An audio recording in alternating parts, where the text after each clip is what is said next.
Hundreds of people, many holding candles and wiping away tears, gathered Monday night in a Colorado Springs park to honor those killed and wounded when a gunman opened fire on a nightlife venue that for decades was a sanctuary for the local LGBTQ community.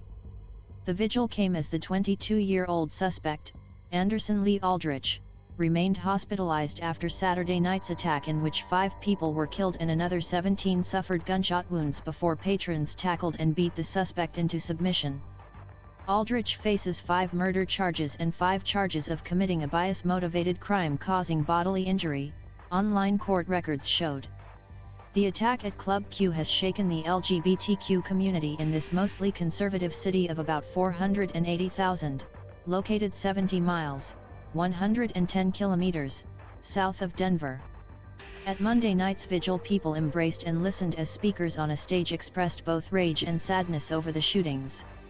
Jeremiah Harris, who is 24 and gay, said he went to the club a couple times a month and recognized one of the victims as the bartender who always served him. He said hearing others speak at the vigil was galvanizing following the attack. Gay people have been here as long as people have been here, Harris said. To everybody else that's opposed to that, Weckery not going anywhere. Weckery just getting louder and you have to deal with it. Authorities have yet to reveal a motive for the attack, but the charges against Aldrich include hate crime charges, which would require proving that the gunman was motivated by bias, such as against the victim's actual or perceived sexual orientation or gender identity. The charges against Aldrich are preliminary, and prosecutors have not filed formal charges in court yet. Court documents laying out Aldrich's arrest have been sealed at the request of prosecutors. Information on whether Aldrich had a lawyer was not immediately available. Local and federal authorities during a Monday news briefing declined to answer questions about why hate crime charges are being considered, citing the ongoing investigation. District Attorney Michael Allen noted that the murder charges would carry the harshest penalty, life in prison, whereas bias crimes are eligible for probation. But it is important to let the community know that we do not tolerate bias-motivated crimes in this community, that we support communities that have been maligned, harassed, and intimidated and abused, Allen said, adding that additional charges are possible. More details emerged Monday about those killed and those credited with stopping the shooting. Authorities said the attack was halted by 2 club patrons, including Richard Fierro, who told reporters that he took a handgun from Aldrich, hit him with it and pinned him down with help from another person. Fierro, a 15-year U.S. Army veteran who owns a local brewery, said he was celebrating a birthday with family members when the suspect came in shooting. Fierro said he ran at the suspect, who was wearing some type body armor, and pulled him down before severely beating him until police arrived. Though his actions saved lives, Fierro said the deaths including his daughter's boyfriend, 22-year-old Raymond Green Vance were a tragedy both personal and for the broader community. There are 5 people that I could not help. And one of which was family to me, he said, as his brother put a consoling hand on his shoulder. Vance's family said in a statement that the Colorado Springs native was adored by his family and had recently gotten a job at FedEx, where he hoped to save enough money to get his own apartment.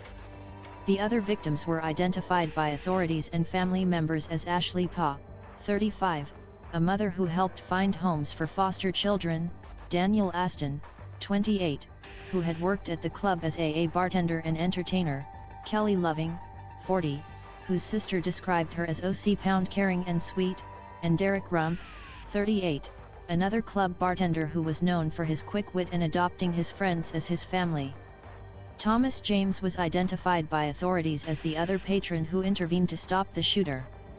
Fierro said a third person also helped a performer at the club who Fierro said kicked the suspect in the head.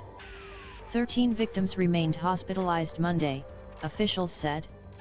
5 people had been treated and released. A law enforcement official said the suspect used an AR-15 style semi-automatic weapon. A handgun and additional ammunition magazines also were recovered. The official could not discuss details of the investigation publicly and spoke to the AP on condition of anonymity. The assault quickly raised questions about why authorities did not seek to take Aldrich's guns away from him in 2021, when he was arrested after his mother reported he threatened her with a homemade bomb and other weapons. Though authorities at the time said no explosives were found, gun control advocates have asked why police did not use Colorado's OC red flag laws to seize the weapons his mother says he had. There are no public record prosecutors ever moved forward with felony kidnapping and menacing charges against Aldrich. It was the sixth mass killing this month, and it came in a year when the nation was shaken by the deaths of 21 in a school shooting in Uvalde, Texas. It also rekindled memories of the 2016 massacre at the Pulse gay nightclub in Orlando, Florida, that killed 49 people.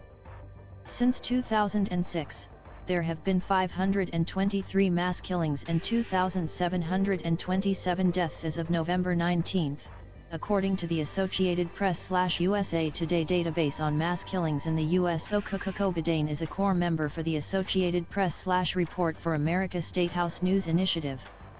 Report for America is a non-profit national service program that places journalists in local newsrooms to report on undercovered issues.